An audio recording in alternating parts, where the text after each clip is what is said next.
The goal is progress, not perfection. Action.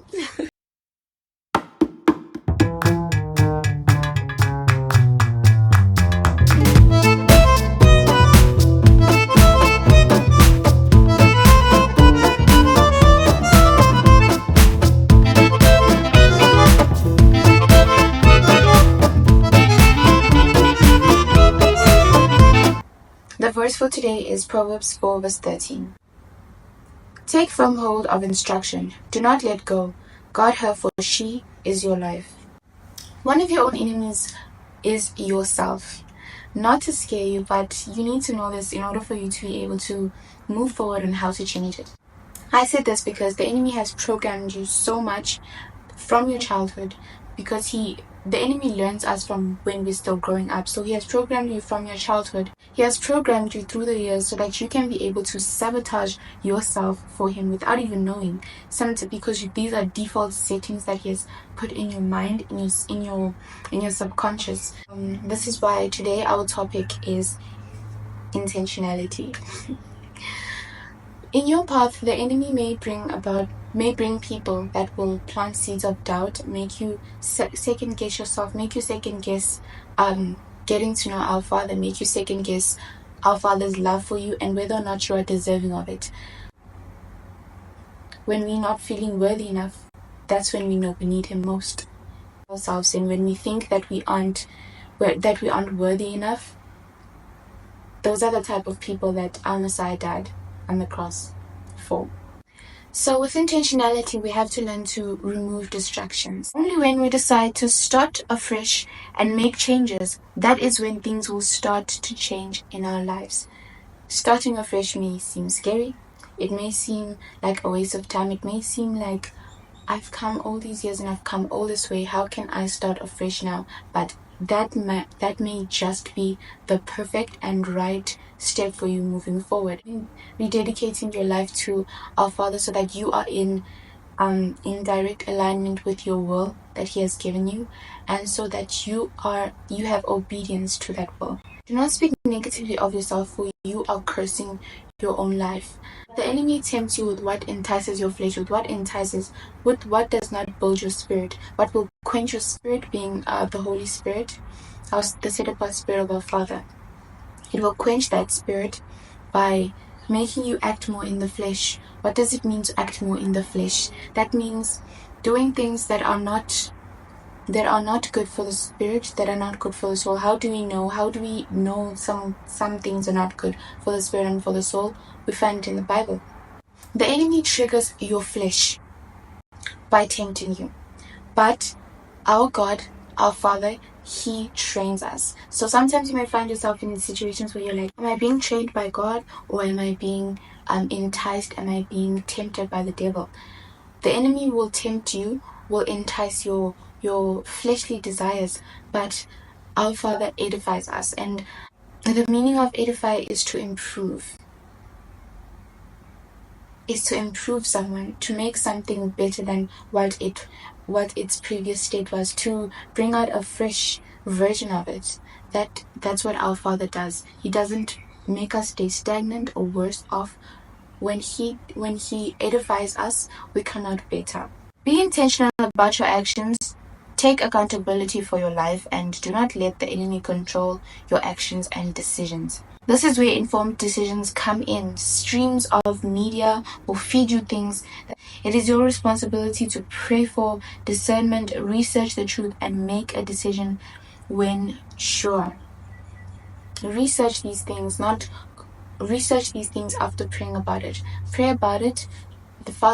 Our Father in heaven, He will lead you, He will guide you to the direct research route for you seeing that thing for what it actually is, so that you make informed decisions. One of the very important things about being intentional is making informed decisions, not making decisions based on emotions, based on circumstances, or based on biases. Informed decisions are very important. So I've told you about why you need to be intentional. Now, how are you going to be intentional? I can't just tell you something without giving giving you a way on how to do it out. Let go of the vanity. Vanity is defined as something that is empty and valueless. Let go of things that are empty and valueless. I'm sure you've heard the word vanity, and you think it sometimes sounds nice, sometimes sounds like, oh, vanity. Yeah, it's not that deep. But when you find out that the meaning of that thing is it's valueless and empty, why are you keeping something that is valueless and empty? We all want valuable things because we find our time, our space, and our own selves valuable. So you need to fill your life with valuable things. Let go of the vanity. Let go of things that don't matter in your life. That's the meaning of vanity. And when you start looking at, I'm not saying that don't enjoy the things that are in this life that are for us to enjoy, but rather I'm saying that some things are just valueless and some things are empty.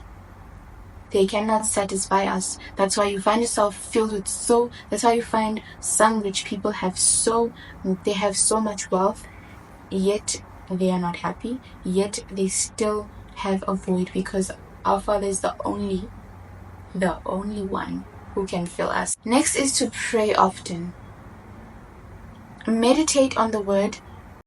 Read the word daily. Make it your daily bread. Health, like you need to drink water every day. For the systems in your body, you need fruits and vegetables. That's how you need the word. Read the word daily. Read your Bible daily, because your spirit also needs daily bread.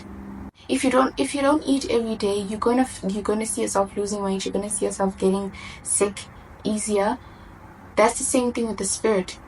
If you don't feed the spirit every day, you will find yourself easily falling for temptation, easily not being able to make decisions, making decisions based on emotions, and thinking that everyone is attacking you when we are living in a world in which things are spiritual.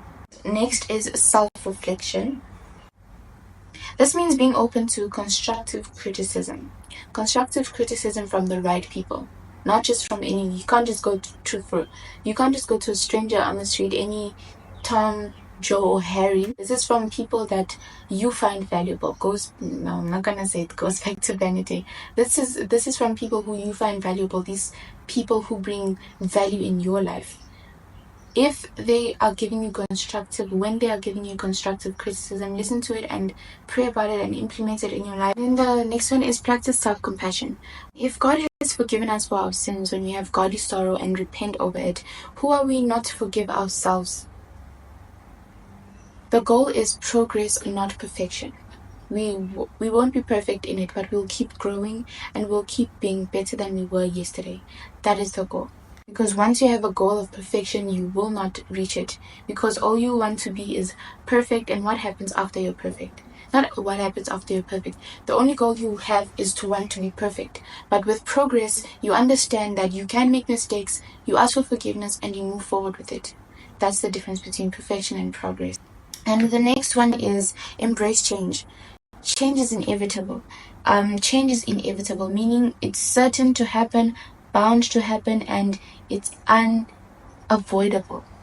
Something that is unavoidable, change will always happen. Once we learn to accept it and move with it and ask for our Father to guide us within times in our lives and periods in our life in which things change, then again we will move in progress with intentionality. So with intentionality, we just have to learn that we have to be intentional about our walk with our Father. Being intentional with how we do things, with what we accept in our lives, and who we accept advice from, what advice we take, what advice we throw away, and vanity. Some of the things that we don't need in our lives. Sometimes we laugh at people who are minimalistic. Minimalistic meaning people who don't have many things in their lives. Only the things that are valuable and that they need. But have we ever taken self-introspection and looked at ourselves? What are the things that we keep in our lives? Even sometimes it can be people that evoke the spirit of vanity in our lives, that evoke the spirit of having so many things but still feeling like you have nothing. When you have so many things but you still have nothing, you're being convicted that you have a lot of vain things. That's conviction, that you have a lot of vain things. practice more intentionality in your interactions, in your life, in how you do things. And lastly is to journal often. Journaling is it's amazing. Writing down, maybe even weekly. Writing down weekly and praying about these things, writing down what you're grateful for, what you would love to change in your life, this helps us learn more about ourselves as well. I think it's a good idea, journaling often. It can be weekly. You don't have to journal every day. You can, just like how sometimes you don't see, just like how therapists, don't necessarily need to be seen every day. You can see them weekly. Same thing, journal weekly. Thank you so much for joining me this week again, and I pray that this blesses you and that you become more intentional with how you live your life and how you, be more intentional. Be more intentional with how you live your life.